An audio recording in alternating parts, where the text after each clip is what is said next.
огненный равер, мои любимые дракоши. Когда я начинал свой путь как режиссер собственной студии дубляжа, названной в честь себя любимого, одним из моих первых проектов, кто бы мог подумать, был именно «Отель Хазбин». Пусть сериал и принято ругать за сценарий и нелогичность проработки персонажей, все же нельзя не отдать должное Вивьен, ведь именно она, можно сказать, в одиночку создала целый мир, который полюбили миллионы, и он бы не привлек к себе так много внимания и фанатов, будь он действительно настолько бездарным, как любят о нем говорить некоторые критики.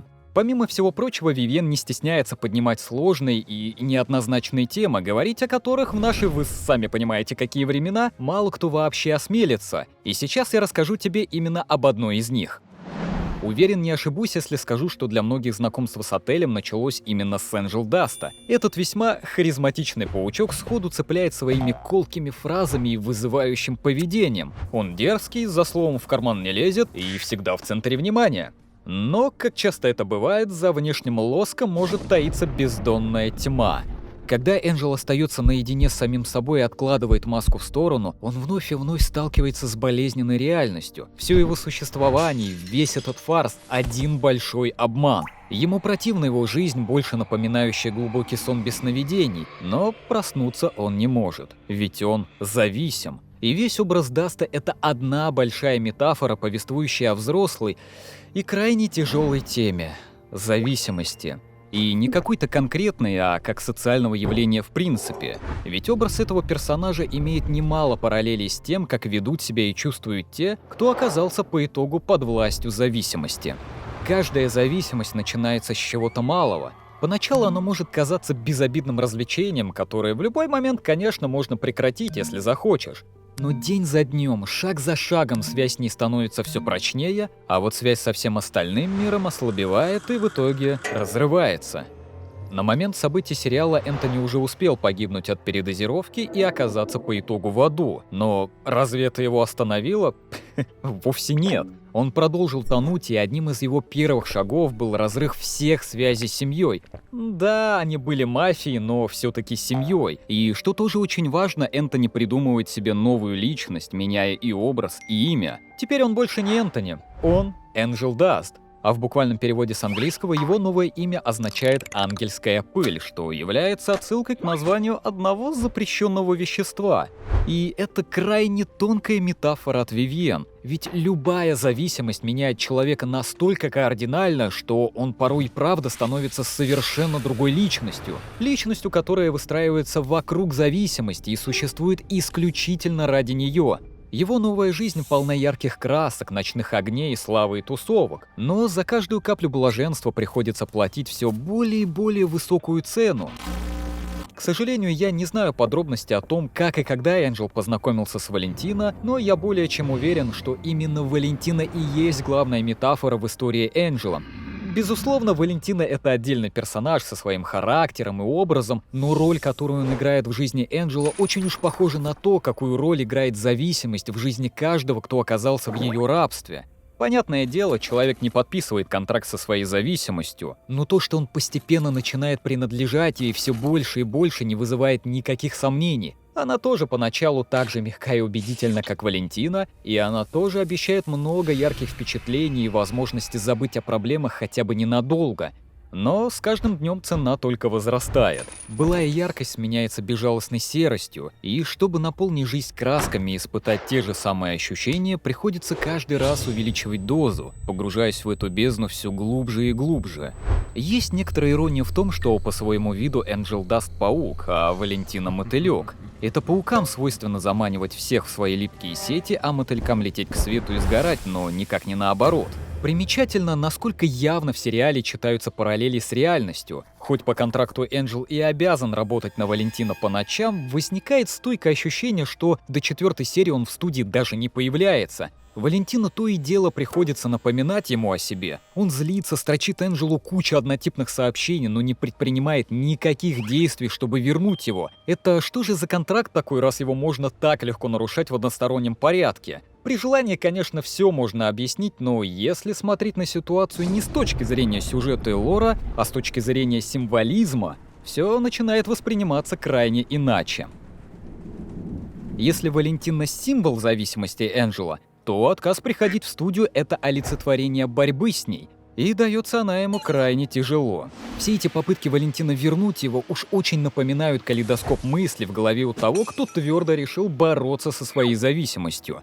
Бурная деятельность Чарли худо-бедно отвлекает Энджело и так или иначе помогает, но до определенного момента. Ты ведь обратил внимание, когда именно он сдается и решается вновь отправиться к Валентино? Это происходит именно после той неловкой театральной постановки, во время которой Чарли напоминает Энджелу, что он вообще-то плохой, зависимый, дурной пример для окружающих. И радуется, какой сэр Пентиус хороший, даже роняет фразу, что он первый пришел по своей собственной воле, чем больно ранит Энджело.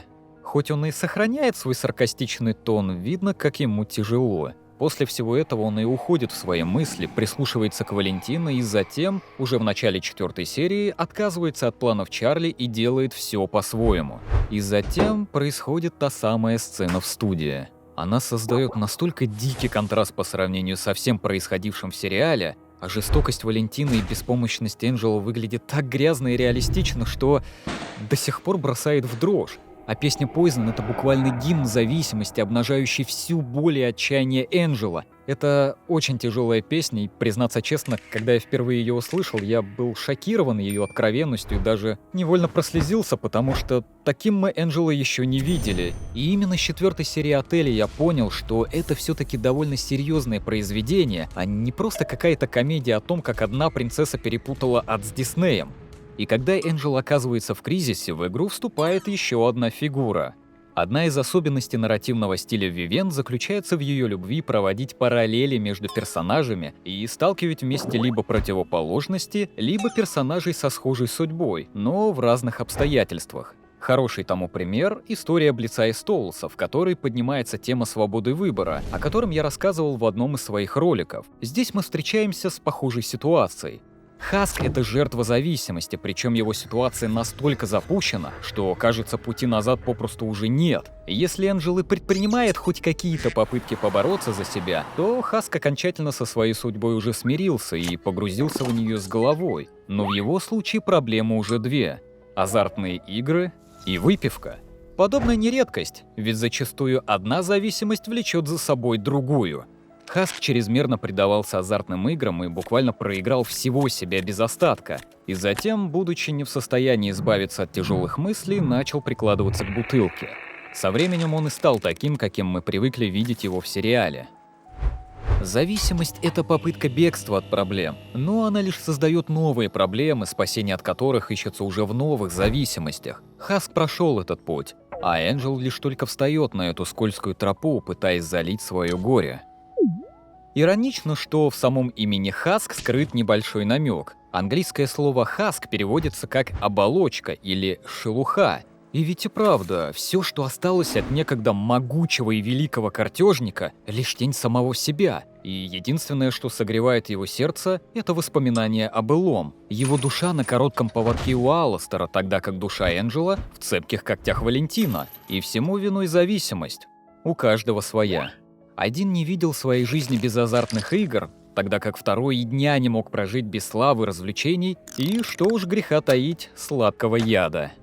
Благодаря счастливому стечению обстоятельств ребятам все-таки удается поговорить по душам, и они наконец-то сбрасывают маски. Можно сказать, что они даже становятся друзьями по несчастью, ведь выходит так, что у них одна проблема на двоих. И Хаску куда проще понять Энджела, чем той же Чарли. Спасение утопающих — дело рук самих утопающих. Но кто вообще сказал, что один из утопающих не может помочь другому утопающему? Отдельного упоминания заслуживает и песня «Loser Baby». В ней кроется одна маленькая, но крайне интересная деталь. Как известно, первый шаг борьбы с зависимостью — это признание самому себе, что она существует. И в песне есть пару строк, посвященных именно этому. Хаск и Энджел поочередно проговаривают, ну, а точнее, пропевают, к чему конкретно их влечет и в чем их проблема. Это действительно очень важный психологический момент, и его нельзя недооценивать. Многие склонны чрезмерно романтизировать их отношения и додумывать много чего лишнего, но между ними и без всякой романтики есть притягательная химия. Хаск своего рода старший товарищ для Энджела, чутко понимающий его проблемы, так как познал их на собственном опыте. Он искренне переживает за него и хочет только одного, чтобы ему действительно стало хорошо и уютно. И, кстати, на моем бусте тоже очень уютно, а за платную подписочку ты получишь доступ в мой закрытый ламповый чатик. Там мы общаемся вместе и во что-то играем, и рисуем, и поддерживаем друг друга. Так что если тебе нравится то, чем я занимаюсь, ты можешь поддержать меня и стать частью самого очешуительного комьюнити на свете. Но вернемся обратно к Зефирке. Пытался ли Энджел употреблять яд после их разговора и останавливал ли его Хаск, остается за кадром. Но, следуя логике развития событий, можно с высокой долей вероятности предположить, что да. В конце концов, между эпизодами отеля проходит немало времени. Венцом достижения Энджела является 6-й эпизод, который выступает в роли некого экзамена на силу воли. В нем Паучок со своими друзьями отправляется в клуб, и это идеальная ситуация, чтобы сорваться. Этому способствует буквально все. Зачастую одним из препятствий к выходу из зависимости или какой-то токсичной среды является старый круг общения, символом которого в данном случае выступает Черри Бомб. Она скептически настроена к желанию Энджела завязать и откровенно не понимает его, называя занудой и подначивает. Но он все-таки не сдается. Уверен, что не без помощи Хаска, который все это время сидел рядом и мрачно наблюдал за происходящим. В итоге ребята просто немного выпили и безобидно повеселились, а Энджел одержал очередную победу над своим соблазном. Однако самый серьезный и знаковый его поступок в тот вечер – прямое противостояние с Валентино и попытка защитить Нифти. Если вновь посмотреть на происходящее событие с символической точки зрения, то Энджел говорит «нет» в лицо не самому Валентино, а своей зависимости, возражает ей и заявляет, что она над ним уже не властна. Согласно правилам, заложенным сценарием, Энджел едва ли может так уж просто отказаться приходить в студию, ведь контракт никто не отменял. Но я сильно сомневаюсь, что раньше он хотя бы и на йоту осмеливался вести себя так с Валентино. Это очень сильный поступок, и Энджел по праву может гордиться собой. Как знать, быть может, в конце концов он и окажется в раю, а вместе с ним и Хаск?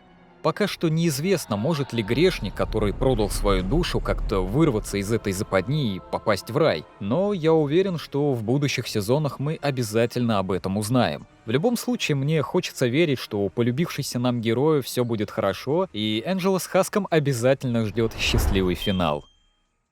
Фух, этот ролик получился довольно серьезным, и, честно говоря, я даже подумать не мог, что, казалось бы, в таком обычном мультике про демонов могут быть заложены настолько взрослые и глубокие мысли, которые, к сожалению, мало кто вообще разглядел. И чему все-таки учит история Энджел Даста? Наш мир полон проблем и способов сбежать от них. Далеко не все из этих способов опасны, но мало какие из них могут действительно их решить. Существует распространенное мнение, что зависимость бывает лишь от каких-то, ну уж совсем вредных привычек. Но зависеть можно и от игр, и от кофе, и от общения с токсичными людьми, и, как мы с тобой увидели на примере Хаска, одно нередко тянет за собой другое. Однако существуют и куда более полезные способы забыть о своих проблемах хотя бы на время. Заниматься можно ведь не только саморазрушением, но и созиданием, а современное время для этого предоставляет множество инструментов. Замыкаться в себе и тонуть в негативных мыслях не нужно, да и попросту опасно. Ведь всплыть обратно может быть не так уж и просто.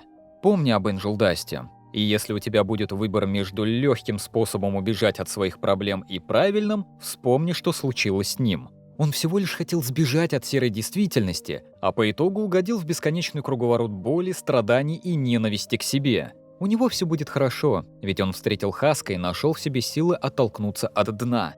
Но вот тебе вопрос к размышлению. А что было бы, если бы не встретил?